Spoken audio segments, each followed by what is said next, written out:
شکست فاش جس طرح 2019 میں ہوا، اور وہاں پر وہ جتھا آگ لگانے پہنچ گیا. اب بتائیں کہ یہ صریحاً ملک دشمن نہیں تو اور کیا ہے؟ لہٰذا یہ تمام مقدمات، یہ جو آئین نے قانونی اختیارات دیے ہیں، وہ آرمی ایکٹ کے تحت چلیں گے. کوئی نیا قانون بننے نہیں جا رہا. جناب اسپیکر، میں آج عرض کرنا چاہتا ہوں کہ عمران نیازی نے یہ ٹویٹ دی ہے، اور میں آپ کے سامنے پیش کر کے اس کا جواب دینا چاہتا ہوں. وہ کہتے ہیں کہ دی آرٹیکل کلیمز، یہ عمران نیازی کی ٹویٹ ہے، the article claims that I had made General Asim resign as DGISI because he had shown me my wife Bushra Begum's corruption cases. This is completely false. Neither did General Asim show me any proofs of my wife's corruption, nor did I make him resign because of that, quote unquote. جناب speaker, میں اس حوالے سے آپ کی خدمت میں اور آپ کے توسط سے اس معزز ایوان کی خدمت میں یہ عرض کرنا چاہتا ہوں کہ یہ ایک اور عمران نیازی نے سفید جھوٹ بولا ہے. یہ میں بات آج اس معزز ایوان میں پوری ذمہ داری کے ساتھ بلا خوف تردید یہ کہہ سکتا ہوں کہ موجودہ سپہ سالار جنرل سید عاصم منیر نے جب وہ DGISI تھے تو انہوں نے عمران نیازی جو اس وقت وزیر اعظم تھے، جھرلو الیکشن کی بنیاد پر ان کو کہا کہ آپ کی اہلیہ محترمہ کرپشن میں ملوث ہیں، اور انہوں نے یہ بات حقائق کی بنیاد پر ان کو بتائی. تو ان کو ظاہر ہے کہ اس کا بڑا ان کو غصہ چڑھا، انہوں نے اس کو بالکل پسند نہیں کیا. And the rest is history. میں آج آپ کو یہ گزارش کرنا چاہتا ہوں کہ عمران نیازی نے ایک مرتبہ پھر قوم کے سامنے سفید جھوٹ بولا ہے، دھوکہ دیا ہے. یہی وجہ تھی کہ DGISI جنرل عاصم منیر کی ٹرانسفر کی کہ انہوں نے اس وقت کے وزیر اعظم کو کنفرنٹ کیا کہ آپ کے اہل خانہ کرپشن میں ملوث ہیں. جناب اسپیکر، یہ بات میں نے اس لیے کی کہ میرے یہ ذاتی علم میں ہے، اور یہ بات میں بلا خوف تردید کر رہا ہوں. اور پھر ہاتھ کنگن کو آرسی کیا؟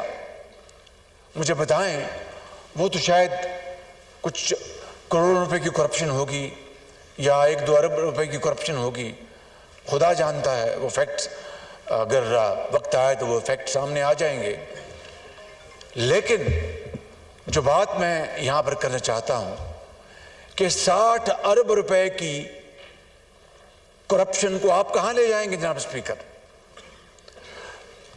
سعودی ولی عہد کی وہ ایک نادر تحفہ مکہ مکرمہ کی وہاں پر ماڈل تھا، اس گھڑی میں کروڑوں روپے کے، اس کو بازار میں بیچ دیا اور جعلی رسید پیش کر دی. بیچا اس کو دبئی میں اور کہا کہ یہاں پر اسلام آباد میں پتہ نہیں کون سی پچھواڑے میں دکان ہے، اس کی جعلی رسید دے دی. اس سے بڑا اور جناب اسپیکر سنگین مذاق اس قوم کے ساتھ کیا ہو سکتا ہے؟ ہمارے برادر ممالک کے جو سربراہان ہیں ان کے ساتھ اور کیا سنگین مذاق ہو سکتا ہے؟ اور 60 ارب روپے کی کرپشن کے نتیجے میں جب آپ نے نہیں، میں نے نہیں، اس گورنمنٹ نے نہیں، نیب نے نوٹس وارنٹ جاری کیا. اور میں بات یہاں پر بڑی ذمہ داری سے اس معزز ایوان کے سامنے کرنا چاہتا ہوں پھر بلا خوف تردید کہ باخدا مجھے بھی علم نہیں تھا کہ نیب نے یہ وارنٹ جاری کیے ہوئے ہیں. وہ کورٹ میں ان کی گرفتاری ہوئی. یہ ایک علیحدہ موضوع ہے کہ کہاں گرفتاری ہوئی، کس جگہ ہونی چاہیے تھی، لیکن اس کے نتیجے میں جو اس ملک کے اندر 9 مئی کو جو تباہی ہوئی، وہ چشمے فلک نے اس طرح کا دل خراش واقعہ کبھی نہیں دیکھا۔ جناب اسپیکر، 60 ارب کوئی معمولی بات ہے؟ یہاں پر پوری متحدہ اپوزیشن کو دیوار کے ساتھ لگا دیا گیا، جعلی مقدمات میں کہیں کوئی گملہ نہیں ٹوٹا۔ کس طرح ان کو گھسیٹ کر لے جایا جاتا تھا اور کیا کیا وہ جیلوں میں ہوتا تھا۔ خود عمران نیازی لاہور وارد ہوتے تھے جب کوئی اپوزیشن کا ممبر جا کے وہ کوڑلکھپت جیل میں وہاں پر گرفتار ہوتا تھا تو خود آ کر وہاں پر ہدایات دیتے تھے۔ اس حد تک ان کی ذاتی انا کی تسکین کے لیے وہاں پر پہنچتے تھے، اور یہ تو قوم کا پیسہ، 60 ارب روپیہ۔ جناب اسپیکر، یہ قومی خزانے میں نہیں آیا، یہ پیسہ سپریم کورٹ کے کسی اکاؤنٹ میں گیا ہے، اور یہ بات یہاں پر اس کی باز گشت ہوئی کہ یہ پیسہ سندھ حکومت کا ہے۔ جس کا بھی ہے یہ قومی خزانے میں آنا چاہیے تھا، اور سریحن کرپشن ہے۔ کیبنٹ نے اس کو لفافے کو بنا دیکھے اس کے اوپر فیصلہ لیا گیا اپنا بزور بازو کہ جناب آپ فیصلہ دیں۔ زور بازو کہا کہ نہیں آپ فیصلہ دیں، یہ بڑا ضروری ہے، آپ بند لفافہ رہنے دیں۔ یہ ہیں جناب اسپیکر جو معاملات جو میں آج یہاں پر کہنا چاہتا تھا۔ اور دیکھیں کس طریقے سے پاکستان کی امریکہ کے ساتھ تعلقات کے پرخاشے اڑا دیے گئے، اور وہ جعلی لیٹر لہرایا گیا نو کانفیڈنس کے بعد کئی مہینے کہ جناب یہ امریکہ کی سازش تھی، امریکہ نے یہ امپورٹڈ حکومت لے کے آئے، میری حکومت کو ختم کیا گیا۔ اور وہ جن کا نام ابھی خالد صاحب نے لیا اسسٹنٹ سیکرٹریز جو تھے ان کے حوالے سے، اور دن رات جناب اسپیکر جھوٹ کے اوپر جھوٹ بولا گیا، اور لوگوں کے ذہنوں میں یہ بات ان کے داخل کر دی گئی کہ اسی طرح ہوا ہے کہ یہ سازش ہوئی امریکہ کی پاکستان میں میری حکومت کو ختم کرنے کے لیے۔ اور آج جس طرح ڈیفنس منسٹر صاحب نے کہا کہ اب ان کو فون کیے جا رہے ہیں کہ جناب میری مدد کرو، اسی عطار کے لونڈے سے دوا لیتے ہو۔ جناب اسپیکر، یہ اندازہ کریں کس طرح پاکستان کی خارجہ پالیسی نہیں، ہمارے تعلقات کو برباد کر دیا گیا۔ اور یہ میں بات آپ کو پھر یہ کہتا ہوں کہ چین کے ساتھ کس طرح چین آج پاکستان کے ساتھ ایک ہمالیہ کی طرح کھڑا ہے، اور ہندوستان نے جو سازش کی ہے G20 کی میٹنگ وہاں پر بلانے کی، چین نے وہاں پر جانے سے صاف انکار کر دیا۔ یہ وہ چین ہے جس کے بارے میں انہوں نے کہا کہ جناب یہ چین جو ہے یہ تو انہوں نے سی پیک میں کرپشن کی ہے اور اپنا اربوں روپے کھائے گئے، اور یہ شہباز شریف اور نواز شریف کے یہ منصوبے تھے، اس میں کرپشن ہوئی ہے۔ اسپیکر، کوئی درد دل رکھنے والا پاکستانی ذرا سی بھی ہوش کے ساتھ اس طرح کی بات سوچ سکتا ہے؟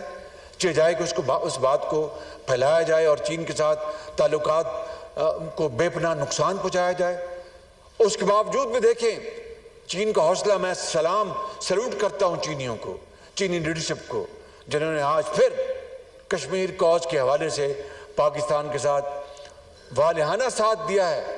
سعودی عرب کے بارے میں خبریں آئی ہیں، ترکی کے بارے میں خبریں آئی ہیں کہ وہ ہمارا ساتھ دے رہے ہیں۔ ان کے ساتھ انہوں نے تعلقات کو برباد کر دیا۔ جناب اسپیکر، اس لیے میں سمجھتا ہوں کہ آج یہ انتہائی ضروری ہے۔ میری کل پرسوں ہمارے محترم وزیر خارجہ سے میری بات ہوئی، اور میں نے کہا کہ یہ جو پروپیگنڈا کیا جا رہا ہے پاکستان کے خلاف کہ ہیومن رائٹس کے حوالے سے اور دوسرے حوالوں سے، انہوں نے کہا میں اس کا بھرپور نوٹس لے رہا ہوں میں اس کا، اور ہمارے جو مشنز ہیں پاکستان کے یورپ میں خاص طور پر اور شمالی امریکہ میں، ان کو ہم ایکٹیویٹ کر رہے ہیں اور حقائق کے ساتھ ان کو بتائیں گے۔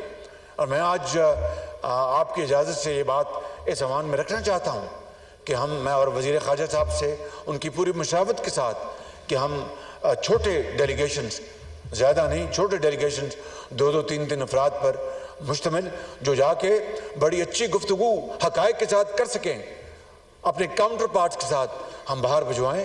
اور یہ اگر خرچہ ہوتا ہے تو کم سے کم ہم پاکستان کا دفاع کر رہے ہوں گے, جو اصلی صورتحال ان کو بتا رہے ہوں گے حقائق کے ساتھ.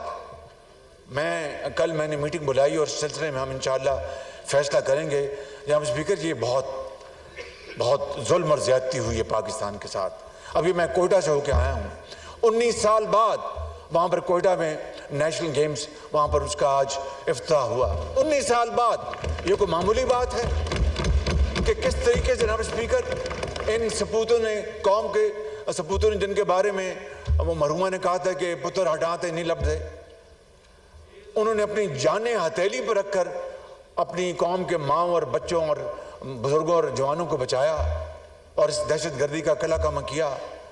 اور ان کے بارے میں انہوں نے جو کچھ کیا 9 مئی کو, اس کے بعد میں سمجھتا ہوں کہ یہ قوم کبھی اس دلخراش واقعے کو کبھی نہیں بھولے گی. اور میں آپ کو آج پھر بڑی عاجزی سے, ہمارے دل میں کوئی انتقام نہیں, کوئی وینڈیٹا نہیں ہے, بخدا میں آپ کو بالکل دل سے بات کر رہا ہوں, لیکن جنہوں نے اس قوم کے شہیدوں اور غازیوں کی بے حرمتی کی ہے اور ان کے یادگاروں کو پاؤں تلے روندا ہے اور ان کو گالی گلوچ کیا, جا کے اپنا قائد اعظم ہاؤس کو جا کے وہاں پر اس کو راکھ بنایا اور پوری دنیا کو بتایا کہ ہم پاکستانی نہیں, ہم دشمن ہیں. جناب اسپیکر, ان کو قانون اور آئین کے کٹہرے میں کھڑا کرنا ہوگا. اگر ان سے رعایت برتی گئی تو میرے منہ میں خاک, یہ ملک نہیں بچے گا. اس لیے میں کہتا ہوں کہ ہمارے کوئی ہم منقسم مزاج نہیں ہیں, سوال پیدا نہیں ہوتا. ہمیں نواز شریف کی ٹریننگ ہے. دیکھیے کہ ہم نے کیا ہم نے بڑی بڑی مصیبتوں کو ہم نے تحمل سے برداشت کیا. پیپلز پارٹی نے کتنے بڑے دلخراش واقعات کو صبر و تحمل سے برداشت کیا, مگر یہ واقعہ ایسا ہے جو میرے اور آپ کی یہ کنٹرول سے باہر ہے. یہ قوم کی امانت ہے. میں انشاءاللہ یہ قوم کی امانت قوم کو لٹاؤں گا انشاءاللہ.